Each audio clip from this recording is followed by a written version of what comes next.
مساء الخيرات. معكم سناء مصطفى. آه، وأنا شغالة في المسرح المدرسي بدي حصة نشاط للمرحلة في صف من صفوف المرحلة الإعدادية اللي أنا بدرس لها. آه، دخل طالب المسرح. الطالب ده من مرحلة تانية، يعني في صف أكبر من اللي أنا بدرس له، وراح معدي وإحنا شغالين. فناديت عليه بقول له لو سمحت، بناديله كده لو سمحت. بصلي وكمل في طريقه. فبقول له لو سمحت ممنوع انك تعدي من الباب ده. ده في حصة هنا شغالة، وما ينفعش تعدي كده، ده مش طرقة. عمل لي بإيده كده. ناديت عليه، عمل لي بإيده كده وكمل ماشي في طريقه كأنه ما سمعنيش. ناديت عليه بقول لزمايله ده اسمه ايه؟ قالوا لي اسمه فلان، بس هو مش بيسمع كلام حد. بيدخن سجاير وبيغيب وبيمشي من المدرسة ومش بيحضر. ممكن يعني هم عارفينه، اللي هو يعني كبري دماغك منه. في الحقيقة قعدت مشغولة بتصرف الولد ده. هو ليه يعني ايه ده؟ هو ليه مفيش آه يعني أخلاقيات؟ خوف مثلا يخليه يخاف حتى من رد فعلي مثلا، يعني ممكن أعاقبه بأي شكل من الأشكال، ممكن أستدعي ولي أمره. فالأولاد بيقولوا لي حتى لو استدعيتي ولي أمره هو مش بيهمه. طيب، برضو لفتت نظري الجملة دي، مش بيهمه. أوكي، فأنا سبته وقررت إن أنا يعني أقرأ عن السبب أو الحاجات اللي بتخلي الأولاد في المرحلة دي يسلكوا سلوكيات غير مقبولة أو غير متوقعة. هو إيه اللي خلاه عمل كده؟ في الحقيقة رحت قريت في كذا مصدر يعني، بس كان منهم كتاب من المصادر اللي أنا قريت فيها، كتاب اسمه عن قرب للدكتور شهاب الدين الهواري، عن قرب. بيتكلم عن مثلا فصل من الفصول عن العلاقات داخل الأسرة، حقوق وواجبات وممارسة. فعلا العلاقات داخل أي أسرة أو داخل أي مجتمع بتتمثل في حقوق وواجبات وممارسة. ذكر إن في عدة أنواع للبنى الأسرية. قعدت أدور في أنواع البنى الأسرية اللي ذكرها الدكتور شهاب، فلقيت علشان أعرف الولد ده يعني نشأ في أسرة إزاي وإيه نوع البيئة اللي هو عايش فيها، والعلاقات اللي بتحكم الأفراد داخل الأسرة ببعضهم البعض، خصوصا إن دي حالة مش فردية، دي ظاهرة بقت حاليا ظاهرة، إن الأولاد خصوصا في سن المراهقة بقوا متمردين وبقوا مش بيخافوا من أي حاجة. لكن في النهاية يظل في قوانين بتحكم. طب الولد ده هل ما فيش قوانين بتحكمه؟ جاب من فين عدم الخوف ده؟ جاب من فين ان هو امن العقاب او مش فارق مع العقاب؟ فلقيت ان انواع البنى الاسريه كتير، منها البناء المتحرر. البناء المتحرر ده موجود في الطبقه العليا والطبقه الدنيا. الطبقة العليا يعني اللي هم الناس الهاي خالص أو الناس العلوي، والطبقة المفحوتة اللي موجودة في القاع.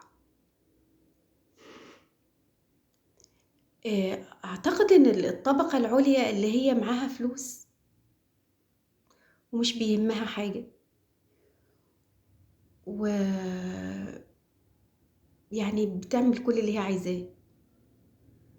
الطبقة المفحوطة مش فاضية، طبقة في القاع مش فاضية تربي، مش فاضية تعمل قوانين أو تهتم بقوانين أسرية، تحاسب أو تعاقب أو تعزز، مش فاضيين. يعني يمكن الأوضاع الاقتصادية ولو إنها مش مبرر، بس بتشغل الناس عن حاجات essential، يعني حاجات أساسية ورئيسية. آه، الطبقة أو طبقة أو البنية اللي هي بنية البناء المتحرر بيفتقر فيها المجتمع أو الأسرة، بتفتقر فيها إلى الثوابت. يعني مفيش ثوابت، مفيش قانون بينظم علاقات الأفراد دي ببعضها، مفيش قانون بيتم الرجوع إليه ويتم الاحتكام إليه لو حصل أي موقف أو أي مشكلة أو أي حاجة. كل واحد في هذا البناء بيعمل اللي هو عايزه على كيفه، من غير ما يكون في حد بيعاقب أو بيحاسب أو بيلفت نظره حتى إن في حاجة غلط. يعني البيئة دي بتتسم بإيه؟ بانفلات كامل، بأسرة مفككة، وزي ما قلت لكل فرد إيه منطلقاته الخاصة، لكن مفيش قانون ثابت لهذه الأسرة أو لهذا المجتمع بينظم علاقات الأفراد ببعضها، وبينظم دور كل واحد في الأسرة ومن ثم في المجتمع طبعا. يعني كل حاجة سايحة على بعضها. طيب طالما مفيش قانون ثابت، فده معناه إن البناء الأسري بناء متحرر، بناء مهلهل لا يحكمه قانون يلجأ إليه الأفراد عند أي موقف أو خلاف. الفارق بين البشر وبين المجتمعات الحيوانية إننا كائنات لها قانون، كائنات اجتماعية بيحكمها نظام اجتماعي، بيحكمها قانون بينظم علاقات الأفراد داخل الأسرة أو داخل المجتمع، عكس طبعا المجتمعات الحيوانية. حيوانية ماشية كده ما فيش أي قانون بيحكم، كل حيوان بيعمل اللي هو عايزه. كان دايما الأمل معلق على الطبقة المتوسطة، الطبقة المتوسطة اللي هي كانت طول عمرها بتحاول تحفظ بنيان المجتمع ككل. لكن طبعا في ظل الانفتاح الرهيب اللي احنا فيه، في ظل وسائل التواصل السوشيال ميديا اللي لغت كل الفروق وخلت العالم كله قرية صغيرة، في ظل الأوضاع الاقتصادية العالمية المتدنية، بقت الطبقة المتوسطة دي بتنحت في الصخر علشان تقدر تعيش أو عشان تقدر توفر مستلزمات الحياة من أكل وشرب وخلافه. فبقى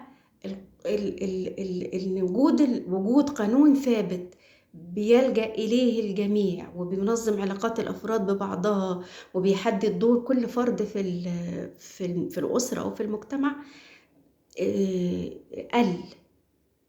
يعني مش فاضيين وبنكبر دماغنا، حتى لو احنا حاطين مجموعة رولز أو أخلاقيات هنتعامل على أساسها، مع الأوضاع اللي احنا فيها بنكبر دماغنا، يعني مفرهدين، يعني مش قادرين. فابتدى علشان كده بنلاحظ زيادة السلوكيات الغير طبيعية السيئة، الانفلات اللي حاصل في المجتمع، الاختلاط أو مش الاختلاط، الانفتاح على كل الثقافات. فبقى يعني كله مش منظم، كله سايح على بعضه، مفيش مفاهيم، مفيش رولز، مفيش قوانين ثابتة، مفيش خوف من عقاب. وزي ما بيقولوا من أمن العقاب أساء الأدب، حتى داخل الأسرة. يعني أنت الأب والأم مش بيعملوا حاجة، مش بيعاقبوا، ما فيش حاجة بتحكم علاقتهم بأولادهم، فده طبيعي هيؤدي إلى انفلات، هيؤدي إلى تفكُّك، هيؤدي إلى بُعد ما بين الأفراد الأسرة وبعضهم، و وتشتُّت، هيؤدي إلى السلوكيات السيئة اللي إحنا بنشوفها الأيام دي. الحقيقة ده من أسوأ أنواع البِنَى الأسرية، اللي هو البناء المتحرِّر، وهنلاقيه بيعلى للأسف، بيظهر قدّامنا في حاجات كتيرة، يعني بالنسبة ل ل ل لمرحلة المراهقة اللي أنا باتعامل معاها، واللي هي أكتر مرحلة لازم يبقى في قانون بيحكمها، أو يعني الطفل أو الصبي أو اللي هو في مرحلة المراهقة ده، هو معروف إن هو أكتر حد بيتمرّد على القوانين وعلى القواعد، لكن يظل محتاج قانون يرجع له، يسند ضهره كده عليه، قانون يعتبر حائط الأمان، تمام، أو حائط الاستناد اللي بنلجأ له، اللي هو خايف يوصل له، أو خايف إن هو يعني يوصل للعقاب اللي هيناله من القانون ده، أو إن هو ما يقدرش يعني ما يأمنش هنا العقاب اللي هيحصل له، فبتلاقيه محتاج للقانون، غصبٍ عنه محتاج للقانون، لحد ما يفهم إن هو القانون ده اتعمل لصالحه، القانون الأسري القانون ده بيكون باتفاق أفراد المجتمع الصغير، سواء أسرة أو مجتمع أكبر، بيبقوا متفقين على القانون الثابت اللي بيحكمهم، أو بينظم علاقاتهم ببعض. آآ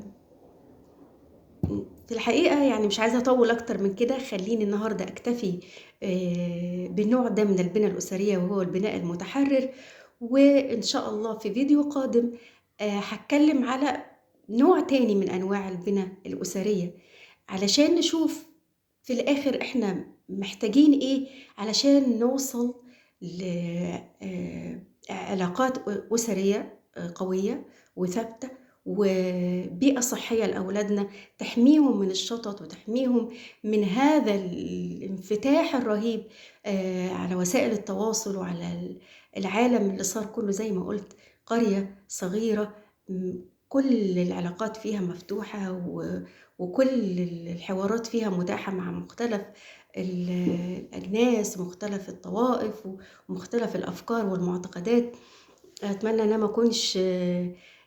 ما كنتش يعني ثقيلة عليكم، أتمنى إن الموضوع اللي أنا اتكلمت فيه ده، أو اللي أنا لسه هاكمّل فيه، يكون مهم ويجد عندكم يعني ينير أو يضيء بصيص من النور. تابعوني، وإن شاء الله يعني ما أخلفش توقعاتكم. شكرًا ليكم، وإلى اللقاء. باي باي.